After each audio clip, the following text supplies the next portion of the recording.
નમસ્કાર દર્શક મિત્રો, હું હરદીપ સોલંકી ફેકુ ન્યૂઝમાંથી તમારા બધાનું હાર્દિક સ્વાગત કરું છું. અને આજે આપણે આવી ગયા છીએ સુરેન્દ્રનગરમાં એક નવયુવાન બાનો ઇન્ટરવ્યુ લેવા માટે. તો બા મજામાં? હા, મજામાં. તબિયત પાણી હારા ને? સારા. તો બા, અત્યારે આ સોશિયલ મીડિયામાં છાપવામાં આવે છે કે આ વેકેશનમાં છોકરાઓ સતત મોબાઈલમાં રહે છે, તો એનાથી શું નુકસાન થાય?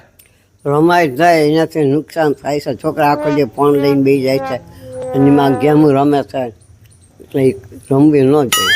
છોકરાઓને ન રમવી જોઈએ, મોટાઓને કોઈ ન રમવી જોઈએ? ના, કોઈ ન રમવું. કોઈ ન રમવી જોઈએ. કૃષ્ણા, આ ભાઈનો વિડીયો પતી ગયો હોય ને તો મારો ફોન લાય, મારે ગેમ રમવી છે ત્યારે. हे प्रभु हे हरि राम कृष्ण जगन्नाथ प्रेमानंद ये क्या हुआ